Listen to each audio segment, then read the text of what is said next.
Well, howdy there, Internet people. It's Bo again. So, today we are going to talk about Putin's charm offensive and what's going on there. The diplomatic push that is underway by the Russian government. We talked about it briefly over on The Road's Not Taken on the other channel, and we have a little bit more information. I think over there we talked about it in relationship to the grain deal. That doesn't look like it's going anywhere at the moment. Putin basically told Turkey, hey, these are my complaints, these are my demands, the West needs to do X, Y, and Z. The West is like, we're already doing that. It appears to be a non-starter, at least for the moment. That's not great news for really anybody, to include Putin. That's just bad news all around. Generally speaking, food disruption is not good. Okay, we have a little bit more information about the possible North Korean-Russian arms exchange. North Korea providing military assistance to Russia. It appears the head of state of North Korea will be traveling to Russia to meet with Putin. Odds are a deal is going to be worked out. Now, what the quantity and quality of the assistance that Russia is going to get from North Korea, that's up in the air. Nobody knows. What might North Korea get out of this? An invitation to the big game. Be treated a little bit more as an equal when it comes to Russia and China.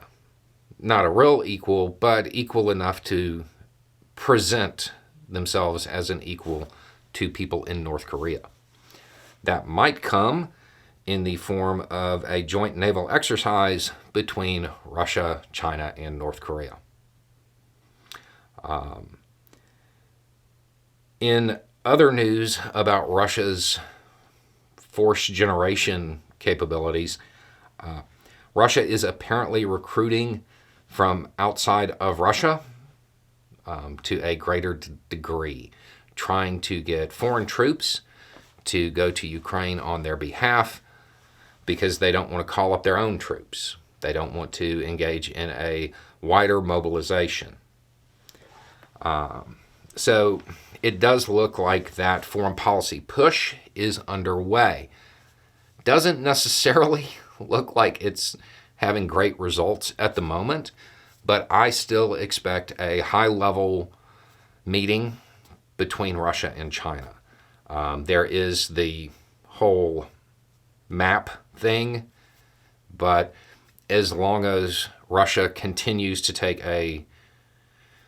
as long as they continue to defer to China, probably shouldn't be an issue. But if there is going to be a breakthrough for Russia, that's probably where it's going to occur. I don't know how accommodating China is going to be because, again, regardless of treaties, countries don't have friends. They have interests. And a weak Russia is good for China.